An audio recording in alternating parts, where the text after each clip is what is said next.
I'm Max Dean, and I'm a man who lives by gratitude, character, and faith. So, can you tell me about a parent or a coach who might have influenced your character? Yeah, the first person that comes to mind is my dad. Without a doubt, he coached me through wrestling all the way up through high school. But even more so, I think the most important thing was that he was my dad first. It's kind of hard to take everything that you think about your dad and wrap it into like one, Right. paragraph or conversation. But just, I guess, fundamentally, I would say he treats people super well, and he's always exactly who he should be under pressure. I've seen him do this just in our lives in so many different ways, not only as a coach, but, as a friend, a businessman, a father. Like when things aren't going correctly, like Dave Dean is at his best. And for me, like that's just been my example my entire life. So when I'm thinking about trying to be, a good man or a great man, my standard was always set by him. Wow, that's fantastic. So we talk about it as an integrity, right? It holds that strength no matter the situation. You're always the same person no matter what's coming down the pipeline. How do you think that's affected your performance? It's probably the most important thing, especially when it comes to the mental aspect of wrestling. It's a tough sport, and I think anything that you're competing in, whether it be wrestling or, business, you're fighting a fire. Those are all high stress situations in a lot of different ways. Being able to stay on task and be exactly, like I said, who you're meant to be, like in those high pressure situations. Because it doesn't matter who you are when there's no pressure. That's not when it counts. What matters is who you are when it's tough. We talk about this a lot, but I think your most important moments are your toughest or your lowest. Those are the times when you're going to decide exactly who you are. Right. It doesn't matter. I wake up in the morning, I'm sipping my coffee. Like, what does it matter who I am then? Like, no one's counting on me. It matters when everything's on the line. Or, maybe you took a really tough loss, or maybe, something's going on with someone in your family. Like your high pressure situations, like that's when the people around you are counting on you the most. Right. Outstanding. Right. Again, I come back to that. A big part for us on the performance side is, how you do one thing is how you do everything. So I never have to worry about who I am. If I show them do everything the same, it doesn't matter the situation. I'm going to bring the same energy and attitude. And it sounds like what you're doing and Dave Dean taught you, right? Yeah. Yeah, well, no, I agree. Like being consistent is super important. And I think to be consistent, it's just really important to understand who you are. Like what are my values? What do I stand for? Because if you don't know that, then you're just going to be all over the place. Amen. Amen. So, when I think about that, there's obviously a lot of different examples. I think about my dad. I think about some of my coaches, Cale Sanderson. And I think about the example of Jesus Christ.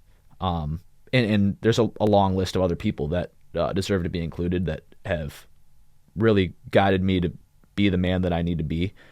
But, I do everything that I can to try and understand exactly who is Max Dean, Right.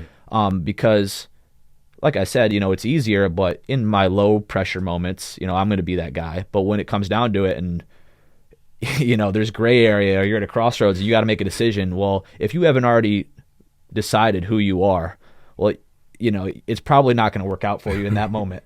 Right. So I think, and it doesn't mean that can't evolve and you can't learn or be guided into being better, but understanding who you are, I think that's something that's maybe missing from the world right now. Yeah, amen. And so in our program, we talk about that. If you're Superman, you're also Clark Kent.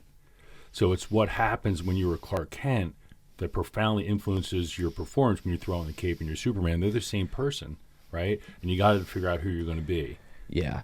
Yeah, well, and like I said, being defined in those tough moments, a lot of people see those as bad, but really they're just opportunities to be better. I've had a few different times in my life where I've had to really look inward and think, is this who I am?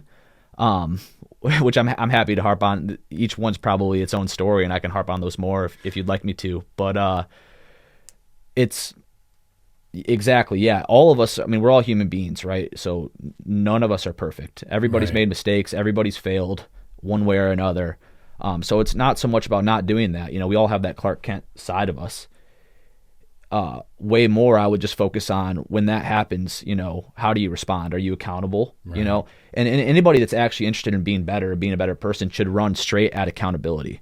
I think it's weird, like people think, oh, I don't want to have to own this or be accountable to that. But the reality is, like, if there's truly a situation that you can't be accountable to, like say the world just had it out for you, like you were done. Then that just stinks. You were hosed anyways. All right. So you might as well try to be accountable, because if you don't own what's happening to you, then there's just no way that you're ever going to be better or make your situation better. Like your only opportunity to improve your life is to be accountable. Right. So look at each thing. Maybe it was 99% not your fault. All right. But maybe 1% you made a decision, you didn't calculate the risk correctly, or you took a risk, and maybe your risk was 0.001%, but you still took the risk. Well, then you at least have to own that and maybe make a different decision moving forward. That's so, I wouldn't say that it's frustrating to me, for like my sake, because, I'm trying to be accountable. So just generally speaking, I don't make the same mistakes twice. I'm trying to get better, but sometimes when I watch other people, I'm like, no, like own that. Right. Like you can be better. I promise. Right. That's great. So, and we look at accountability under character. That's my character. Who do I want to be? When somebody puts their finger in my chest and says, hey, you did this, like I did do that. I'm going to be accountable for that action. That's part of my character. And what ends up happening is, on the two sides of it, one, you stepped out to the edge, you tried it didn't work, you learned from that experience, you took responsibility for that critical ownership of that experience. But what I like what you said is, in some way, that's how I get better, right, is by being out there and learning from those mistakes, or what goes right and what goes wrong. So let me bring it around. You mentioned, like, let's maybe one of the stories. Do you have any of the stories that you feel were like critical to who you are in the formation of Max Dean? Yeah, I think the easiest examples are in my wrestling career. I think there's two that come to mind. My first one that comes to mind was I was a sophomore in college as well. I was still competing at Cornell, and I'd been one of my biggest obstacles trying to overcome.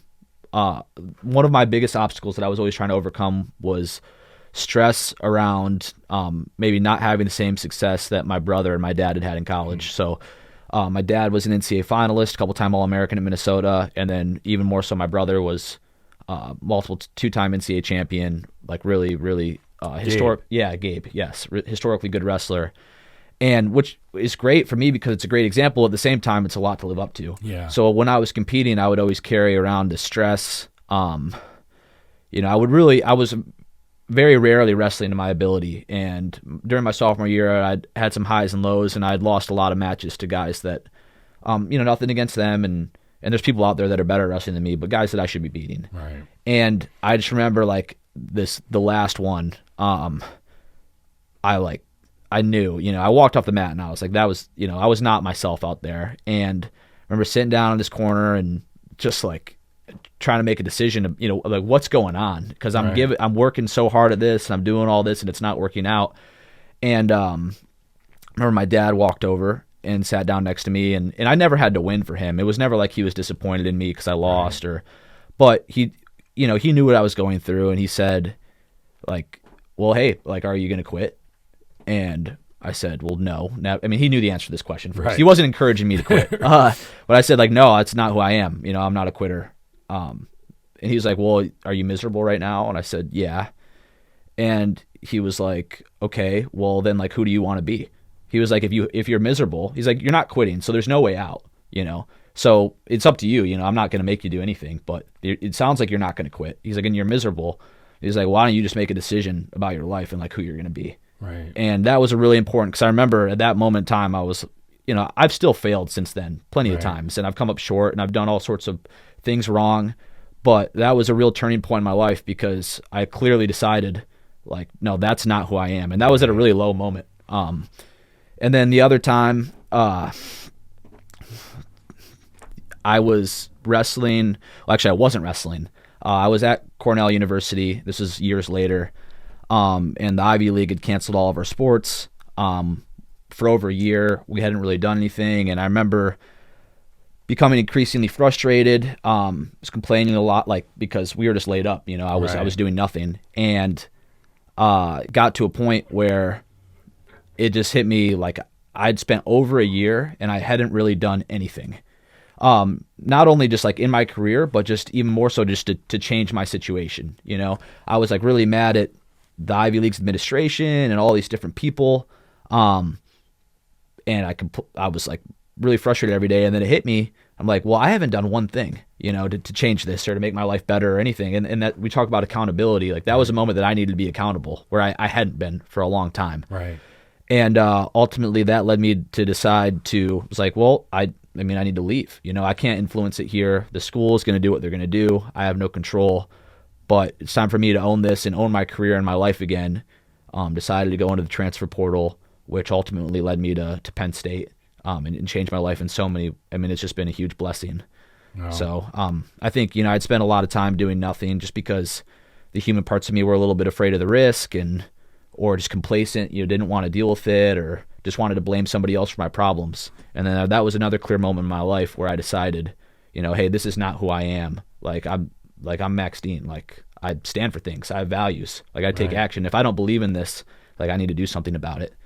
And it really like, you know, I'm sure that I'll have some crossroads again, but that set me on a path that that's been a lot better for my life. That's outstanding. And you know, for a lot of people, they get it caught between their ears. And one of the things going backwards, like we talk about the internal narrative, external narratives in the events. And one of the things I kind of heard was when you were sitting here, hey, who do I think my family wants me to be? But that's not who they want you to be. But somehow that's a narrative you have that you feel you're not living into. It creates stress that kind of adversely affects performance, right? So there's one thing you were talking about. I think it's interesting. And the other thing is, you know, it's just when we're in a contemplative space and we have to slow down, sometimes you spend too much time between our ears, and we talked about that before, where you can get caught in what the reading part of it versus the doing part of it, you know, and everything's about the action-oriented parts of it. And I like what I heard was you're kind of balancing the two. I'm thinking about it, but understanding like eventually I got to move that to action. Yeah. And one of the things I want to pick up on is, so you did these things, this was going on in Cornell. What drew you to Penn State? Why did you pick Penn State when you hopped in the transfer portal? Well, you know, it's clear that something right was happening here, just with the success of the wrestling. But, you know, I was obviously leaving Cornell, where not the wrestling program at all. I have nothing bad to say about them, but the institution had been a little inconsistent with what I believed in terms of opportunities for young people.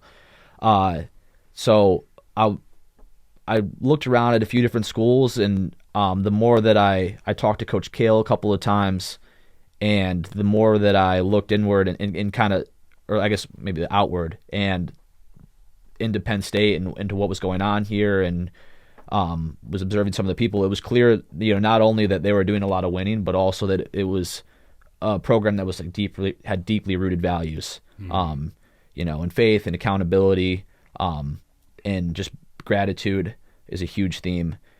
And ultimately, too, just professionally in my career, Penn State just represented like going all in. Right. You know, so I had 2 years of wrestling left. I thought, you know, maybe I'll never win another wrestling match, or maybe I'll be an undefeated 2-time NCAA champ at the end of this. You know, I don't know. But at the end of it, I just want to know that I gave it everything that I had. Right. Like, I'll be able to live with that either way.